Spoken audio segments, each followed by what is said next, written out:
ஏங்க வேலை இல்லாம 2 பேர் சுத்திட்டு இருக்கிறாங்க. அங்க பாத்தீங்கன்னா ஆதித்ய தாக்கரே, ராஜ் தாக்கரே இவங்க எல்லாம் யாருங்க? அங்கிருந்து என்னை மிரட்டிட்டு இருக்கானு. நான் பெருமைப்படுறேன். ஒரு விவசாயினுடைய பையன் இன்னைக்கு தாக்கரேவனுடைய கோபத்தை நான் சம்பாரிச்சிருக்கிறேன். எனக்கே அது ஆச்சரியம் தான். எங்க அப்பா படிச்சது 10வது, அம்மா படிச்சது 6வது. எல்லாம் இத்தனை நாளா ஆடு மாடு தான் மேய்ச்சிட்டு இருந்தாங்க. இப்ப உடம்பு சரியில்லை, ஆடு மாடு மேய்க்கிறதுல அந்த ஆடு மாட்டை நான் மேய்க்கிறேன்.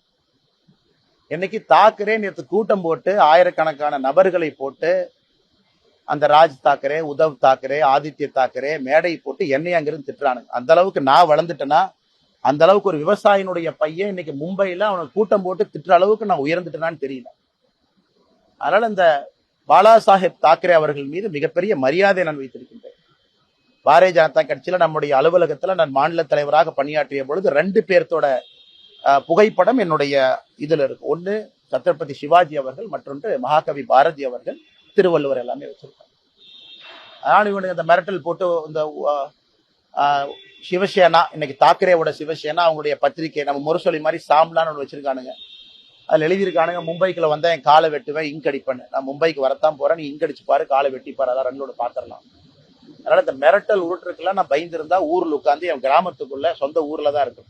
இந்த சஞ்சய் ராவட்னு ஒருவர் இருக்கின்றார். அந்த என்ன பேசுறதே தெரியாம காலையில பத்திரிகையாளரை சந்தித்து வாமிட் எடுப்பது மட்டும்தான் சஞ்சய் ராவத்தினுடைய காலை வேலை. 6 மணிக்கு வாமிட் எடுக்கணும், அதுக்கான பத்திரிகையாளர் சந்திப்பு நடத்தணும். இன்னைக்கு 3 தாக்கரே கூட்டம் போட்டு மிரட்டிட்டு இருக்காரு. என்னை பத்தி நீ அவமானப்படுத்துறது எனக்கு ஒன்றும் புதுசு இல்ல. தமிழ்நாட்டில் டிஎம்கே அதைத்தான் காலங்காலமா செய்யறாங்க. ஆனா தமிழர்களையே அவமானப்படுத்துறாங்க. இந்த லுங்கி கட்டினவனுங்க, வேட்டி கட்டினவனுங்க, இவனுங்களாம் இப்படி, இவனுங்களாம் அப்படி.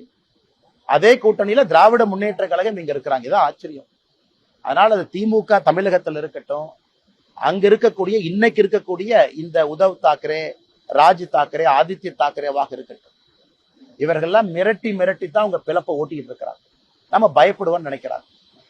இது பாலா சாஹிப் தாக்கரே அவர்கள் இருந்திருந்தால் இவங்கெல்லாம் இருந்திருக்கவே மாட்டாங்க.